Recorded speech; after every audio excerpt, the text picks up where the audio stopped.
Masih bingung dengan inspirasi judul untuk skripsi penelitian kalian? Nah, kali ini saya akan mengangkat hal yang unik ya, inspirasi judul skripsi atau penelitian yang lain dari Lebaran.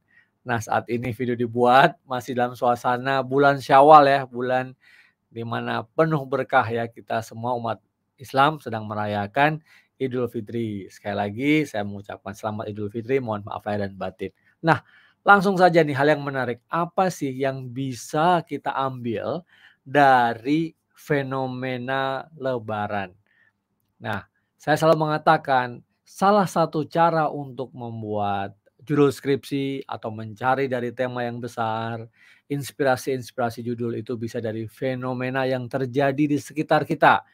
Nah, fenomena yang terjadi di sekitar kita di dunia nyata ini nanti harus dikaitkan dengan fenomena atau temuan terkini di literatur terkait dengan topik yang kita pilih. Nah, untuk itu kita awali ya dengan topik yang kita pilih dulu gitu. Nah, sebelumnya saya mengucapkan selamat datang buat kalian semua di channel Tirta Musitama. Di sini kita akan mendapatkan mendiskusikan tentang tips sukses belajar di perguruan tinggi, khususnya kalian sekarang tentang skripsi, penelitian, tesis, bahkan disertasi ya. Bersama saya Profesor Tirta Musitama. Yang belum subscribe silahkan subscribe sekarang. Terima kasih banyak yang sudah subscribe. Channel ini berkembang ya, lama-lama berkembang makin bagus, makin banyak subscriber-nya, makin banyak yang bertanya, berikan manfaat karena teman-teman semua. Thank you banget, terima kasih banyak. Nah, bahwa tema skripsi, tema dan atau bahkan judul skripsi itu memang sebaiknya diangkat dari dunia nyata karena agar relevan ya, agar memiliki keterkaitan, agar cocok gitu dengan kenyataan sehari-hari gitu ya. Tidak hanya sekedar kita riset untuk riset, ya yang hanya berhenti di paper, di artikel jurnal, di buku, di rak buku perpustakaan gitu ya, tapi bagaimana bisa bermanfaat.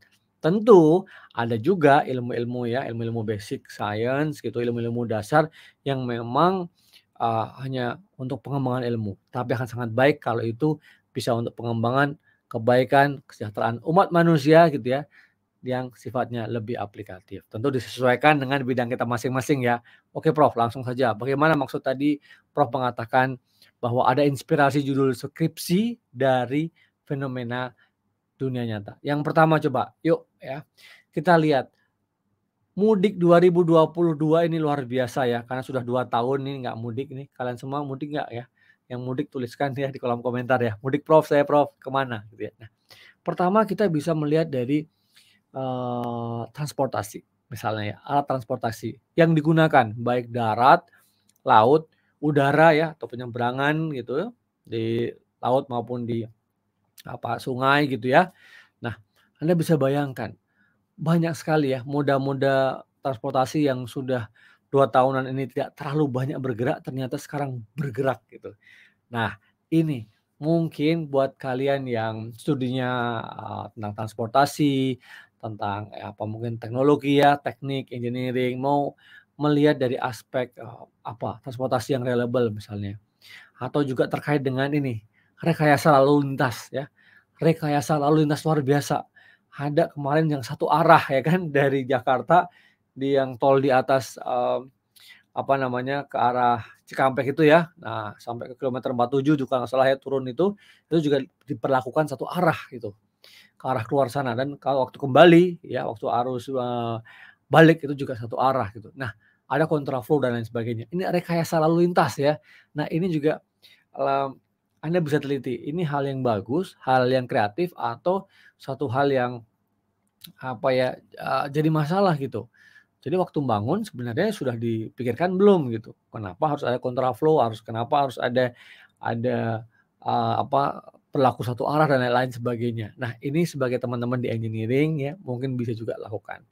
Ya ini, mau sipil, mau engineering yang lain ya, transportasi silahkan. Ini salah satu topik skripsi yang menurut saya sangat menarik dan sangat relevan, karena berlangsung terus ya, mungkin setiap tahun hal yang klasik terjadi seperti ini. Nah, kemudian yang kedua, pergerakan manusia dari kota Jakarta ya, dari ibu kota negara Jakarta ini ke seluruh kota, seluruh daerah di Indonesia. Ini kalau tidak salah ya berdasarkan data yang saya dapatkan, ya saya cek ini ya, 85 juta pemudik. Bayangkan ya, ada sekitar perharinya itu bisa 150 ribuan orang bergerak dari menggunakan pesawat misalnya, 1,7 kendaraan mobil ya meningkat, apa namanya, sangat pesat, sangat tinggi.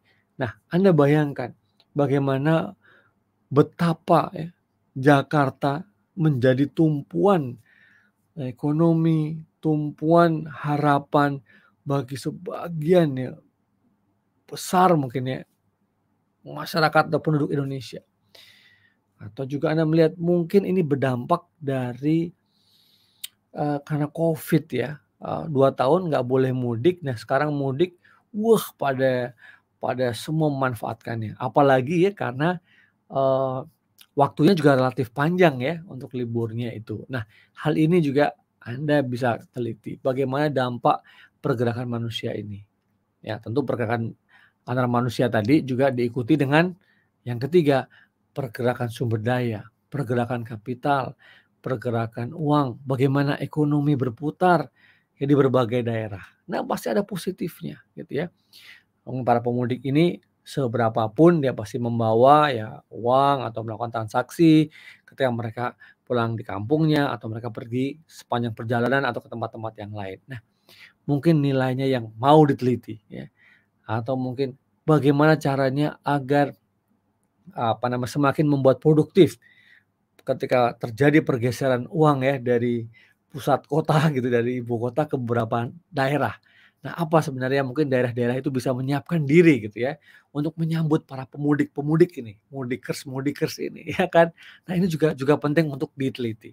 Nah, kemudian hal yang juga tidak kalah menarik, ini sangat klasik tapi juga sangat menyenangkan ya untuk diteliti, yaitu adalah aspek sosial budaya ya, dari mudik lebaran.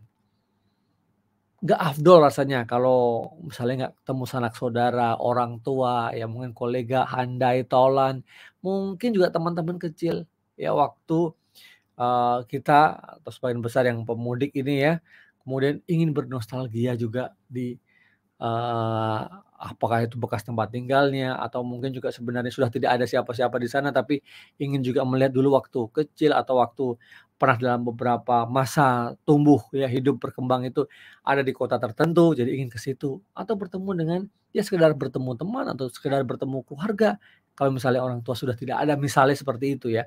Nah, aspek-aspek sosial budaya ini ya, bahkan juga dibalut dengan aspek religius. Ya kadang-kadang, wah ini harus, apa namanya, datang, pulang, di situ mungkin juga, mendoakan mungkin, apa, kakek nenek, orang tua dan lain sebagainya gitu ya. Itu menjadi hal yang, ya aspek yang bagus banget diteliti. Apa dari aspek-aspek mungkin ya, budayanya pasti ya antropologis, sosiologis ya, dampak-dampak seperti itu. Apakah ada juga, eee, apa namanya, sosialisasi dalam keluarga gitu ya, mengenalkan kepada anak-anak, anak-anak cucu gitu ya, bahwa, tradisi mudik ini itu penting. Wah itu menarik ya, itu walaupun capek, walaupun macet berjam-jam, tetapi ada value yang luar biasa, yang lebih yang bisa didapatkan oleh keluarga itu. Nah ini hal yang menarik sekali.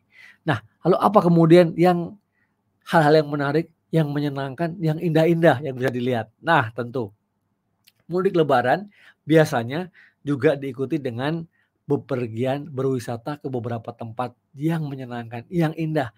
Baik itu wisata, alam ya kan, keindahan pantai, gunung ya, mungkin juga persawahan dan lain sebagainya, atau juga ke tempat-tempat yang sekarang, dibuat manusia tapi itu bagus, menarik untuk disinggahi gitu ya, untuk dilihat gitu. Nah, belum lagi kalau hal yang terkait dengan kuliner. Wah, kalau udah lebaran, udah nggak puasa lagi, makan-makan, nah itu, mau sekedar bertemu dengan teman-teman di satu tempat yang baru, yang bagus untuk bersosial media, di foto-foto ya, apa namanya, instagramable misalnya seperti itu, untuk bisa di-share, dibagikan kepada khalayak. Nah, ini juga menarik sekali, bagaimana perputarannya di situ. Berarti jasa ya, itu bergerak ya, jasa boga, wisata, makanan, ya kan, Saya pernah nih, dalam liburan kemarin saya tanya ya, saya pergi ke satu tempat makan gitu ya, "Mas di sini, gimana rame terus?" "Iya rame terus Pak." "Libur nggak ini? Habis lebaran juga libur nggak?" "Enggak Pak, terus kita buka terus," gitu. Wah ini dari pagi sampai malam penuh gitu. Ya, ini contoh aja ya di satu tempat di ibu kota gitu ya, yang banyak juga dikunjungin orang dia di sebelah utara, Jakarta gitu ya. Nah ini, menunjukkan sebenarnya orang-orang yang mungkin tidak mudik sekalipun ya, yang ada di ibu kota pun, itu juga akan mendapatkan atau mencari sesuatu lain, hal yang lain, hanya sekedar mungkin makan, bertemu dengan sanak saudara ya kan, yang mungkin juga, mungkin kampungnya atau mungkin tidak mudik di sekitar Jakarta saja gitu ya.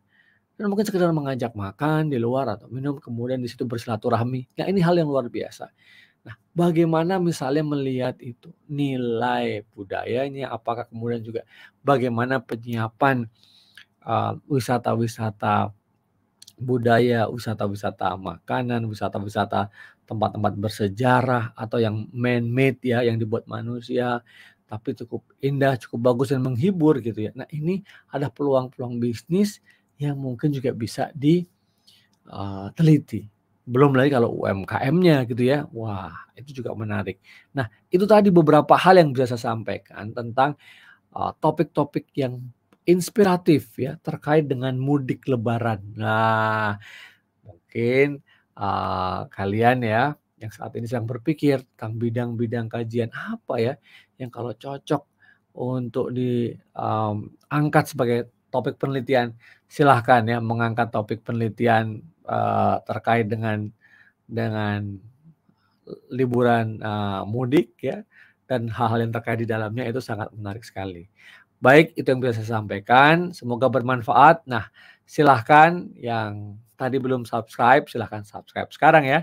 Kalau kalian melihat bahwa video ini bermanfaat, silahkan juga tekan like dan bagikan kepada teman-teman yang lain. Jangan lupa tonton juga video-video saya yang lainnya. Terima kasih banyak, sukses buat kalian semua, sehat selalu, jangan lupa bahagia.